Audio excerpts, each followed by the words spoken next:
આપને શું તકલીફ હતી? દુખા આખા શરીરના અને તાવ. ઓકે, આખા શરીર અને તાવની તકલીફ કેટલા સમયથી હતી? એ વખત દુખાવા થાય ત્યારથી ટાઈમ થયો. વધારે સમયથી. હા, ઓકે, પહેલા ક્યાંય દવા કરાવેલી છે આપે?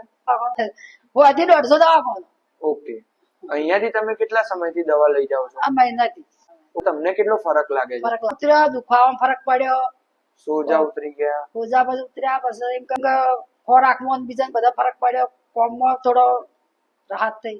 ઓકે, તમારી સાથે કોણ આવેલા છે? અમારા ઘેરથી કે તમને શારદાબેન માં કેવો ફરક લાગે છે? તકલીફ નથી. ઓકે, ચાલી નતા શકતા ને ત્યારે ખેતરમાં ચાલીને ઘરે આવો, ઘરનું કામ કરે, ખેતરમાં કામ કરે, બધી પ્રવૃત્તિ અને તાવ નથી આવતો, દુખાવા ઓછા થયા છે. એની જે મોસ્ટ ઓફલી તકલીફ હતી કે જેના લીધે આ તકલીફ ઓછી થઈ. હા, જેના લીધે કામ નતા કરી શકતા અને ઘણી બધી તમે બહાર ના જઈ શકો, બહાર એટલે બીમારીના હું લીધે. મોચામાં ઉભી જ ના થઈ ગઈ. હા, મતલબ પલંગ વશ થઈ ગયા હતા તમે અને જેમાંથી તમે બહાર આવ્યા છો. ઓકે, તો તમે અમૃતાલય વિશે લોકોને શું સંદેશો આપશો? આયુર્વેદ છે, ધીરે મટાડે છે, પણ મૂળમાંથી મટાડે છે. એટલે હું તો આયુર્વેદમાં જ માનું છું.